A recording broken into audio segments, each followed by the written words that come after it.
here, no surprise. The numerator is this point RMS velocity squared multiplied by its time to the first power minus this RMS velocity squared multiplied by its time to the first power. And if you look at that, here's time over here, here's time, velocity, velocity is equal to velocity across there, it's squared. This is a very handy equation. It was formulated by Hewitt-Dix about 10 years before you had even the common midpoint method being used today. But this is from Fred Hilton, and it lets us do some neat things. Let's go back to our first or second slide of the day, where we had not time, but time squared, and not distance, but distance squared. So that's a t squared x squared plot. And before we had points A and B on that first reflection, and we had then an intercept time for that reflection event, right? And we said we could get t0 squared, and the slope of this gave us 1 over VRMS squared for this shallow reflection. If that's the case, then we can get another reflection. Maybe this time we take a pick here and a pick here and maybe a pick there, 3 picks. A little bit better definition of the line. You get a second t0 time for a deeper event, and 1 over the slope of that straight line is the root mean square velocity of that reflection. Now, where are you getting this? You're getting it from a picture of a field file or a common midpoint gas. You got the reflection looking at it. If you can pick a time and a distance, you can do a time squared and a distance squared. Third, deeper reflection. Let's say we pick this time. Let's say we have 4 picks on it. Even a better picture of the straight line. There's this t0 time squared. 1 over the slope of that is the root mean square velocity squared. Squared. If that's the case, you then have a velocity function, because at 0 time, the velocity appropriate to that is the direct velocity from your field file, right? This next pick is the first t0 time and a VRMS, another t0 time and a VRMS, and another, and now you have 4 picks, and you can compute 3 interval velocities from here to here, from here to here, and lastly from the second to the last reflection event. So you not only have the ability to create a velocity between the two, you can make a velocity function and begin to pick interval velocities, 4 picks, and therefore 3 interval velocities. Guess what? If you know interval velocity right here, and you take the time difference between any of these 2 picks, say these two, and accommodate the fact that they're two-way times with this 2 number out here, now I can measure the interval thickness between those 2 reflections. Piece of cake. All I've got in front of me is a piece of data that came right off of your field monitor at the end of the day of a quick and dirty field file. Yes, sir? What is the highlighted T0 for that interval thickness that you're referring to? Let's see. Okay, I got a Z on the left. That's the thickness, Z, and I've got this is time. This is T0 number 1 and T0 number 2. Say these 2 here, this one here, and this one here, say, and you're going to then get the interval thickness between these last 2 reflection events, right? Because you know the interval velocity between the 2. It's a two-way time, and the rest of it is distance time difference. Distance equals rate times time. You do this. Hey, if you know that, you can get average velocity. not root mean square velocity, but average velocity. Because now all you got to do is sum up the z here, and the z here, and the z here, there's three of them, and divide by the total time down to the last of the three reflections, and now you get average velocity, which will be different from root mean square velocity at that point, because they have a different formulation, and it's not quite the same. So what do you start with? You start with a piece of data on your desk. It's a common midpoint gather. Maybe it's a field file. It's got nice reflection of that. Somebody says, hey, give me a velocity function for that. Hey, give me a rough idea of how deep that is. What's the average velocity down to the deepest reflection? No computer inside, just your calculator. There you go. That's how you did it. Today you push a button. It's really pretty good. Here's the cautionary. You'll notice here it says, let's keep it close to home with your x's, right? You don't want to get too far out. X equal to z, cool. X being twice as big as z, not cool. And what will happen is, you'll try to put these on a chart, and what you'll get is think, and this is kind of dualistic. And it starts drawing something like that, right? But if x equals to z, you get a pretty good straight line and a pretty good intercept. T squared x squared plot. Okay. Let me just close out by talking about multiples. They've been around as long as cockroaches. They're hard to get rid of. There's some clever ways using things called radon transforms that have a different formulation. The particular radon transform kernel is designed to do things for you there like Fourier does to give you isolation of frequencies you don't want.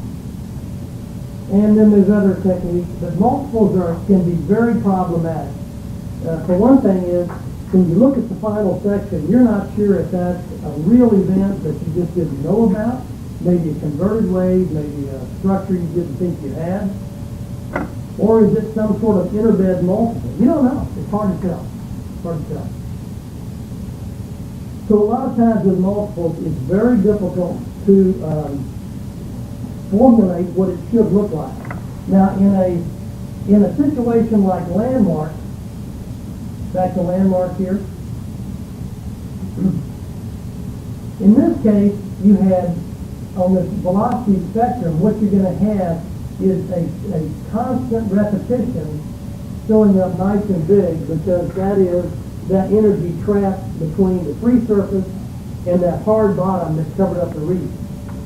And so this will stack like that. And in a real picture form, here's a good example of a multiple here that shows up here. And you'll notice it's not quite 2 to 1 because it's probably a peg leg. It probably has an irregular leg to it. So it won't necessarily come out 2 to 1. But whenever you have a velocity function that does this, it looks like it's trending like this, and all of a sudden there's something over here. It's not good. Don't be suckered into it because it's a nice big bullseye. Now when we get into dip move out, as a processing step and as a discussion point later, you'll see that it used to be, when I was processing data for a living or in a research environment, a lot of times we would be dealing in structurally complex areas.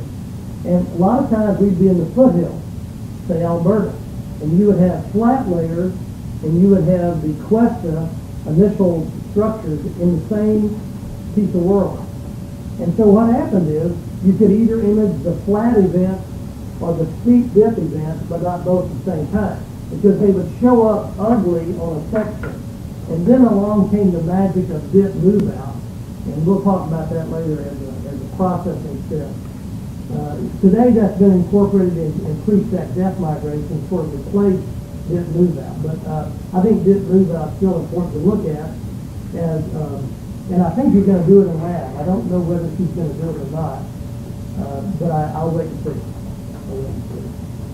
Okay, for the most part, if you're picking the velocity spectra, stay on the far side. Don't go inside.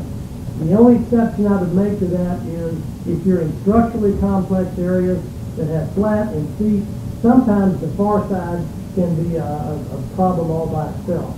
And that'll reveal itself when we talk about this new valve and the before and after on that. And I think I'm out of slides. Yes, there's a seminar 4 I want to catch too, so that's good. Okay, so let me hand this out. Questions on today's, again, I recommend looking at nuggets. You'll get a tip. Yes. For the decon, you said most cases we don't know what the wavelet is. What are the cases when we do know the wavelet? Hey, good question. You know, the wavelet, people try to find the wavelet a number of ways. They will sometimes hang a very clever hydrophone back of the ship, well short of the first trace on the streamer and between the two air gun arrays, and try to measure 50 air gun pulses from a distance and sum them together. That'll work sometimes, but a lot of times if you're operating in shallow water, you'll get a ghost from the bottom and you'll get the ghost from the top no matter what, because you put the hydrophone down in the water and the air gun is down below the free surface. There's a very, very quick ghost that you got to get rid of. It turns out in practice it's a pill. You think, oh, it's recorded. It's just a pill. It's hard to see it. There's been a lot of work with that. So wouldn't it be nice to have a good picture of the outgoing waveform, the wavelength, before it became non-stationary, but nevertheless, at least a picture of it. And you do deterministic spike and decon. Another times I've seen people just take the first trace and constantly try to separate the water bottom reflection from the first trace and snip that out and then look at it and sum it and do all that. And it works pretty well. It actually can work pretty well.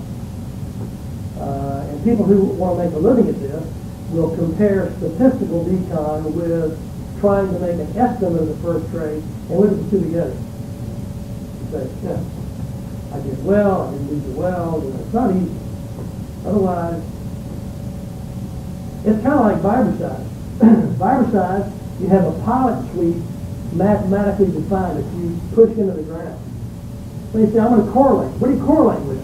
Oh, I'll correlate with the pilot sweep. Well, maybe not. Maybe you put a geophone over here that measures not the pilot sweep, but what the ground actually took. Is that a better use? Is that a better gadget for the correlation process?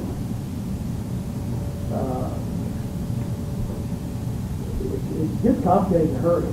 What is the reaction mass doing with the ground?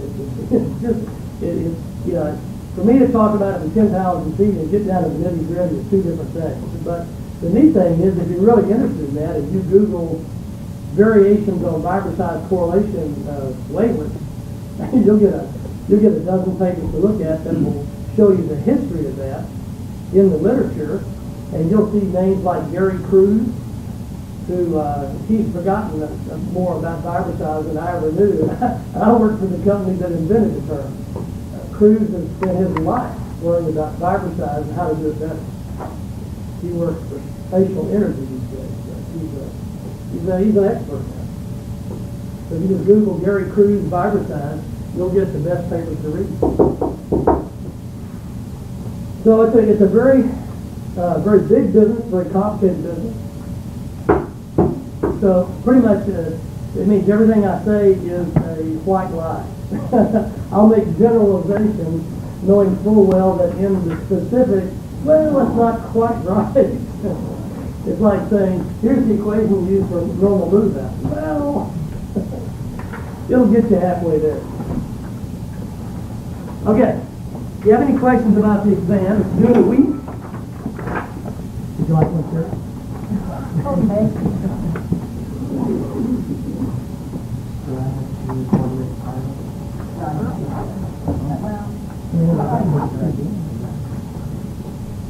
I'm trying to make the final exam smaller. People have complained, the final exam is too big. Okay. We will be giving our assignments before starting final exam. For some of your comments. Yeah, Prepare the- to- So the question again is, Are you gonna get our assignments before starting final exam?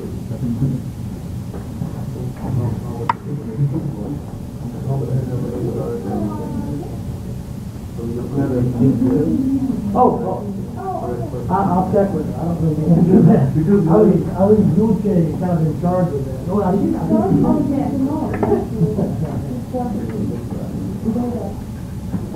Yeah, she's, 10% of your grade comes from your lab stuff. Yes. The main purpose of that is to keep your nose down to where you stay up with it, so you don't get overwhelmed with, but 10% of your grade is to, be, and, you know, and everybody collaborates. The whole purpose of that is to stay with it.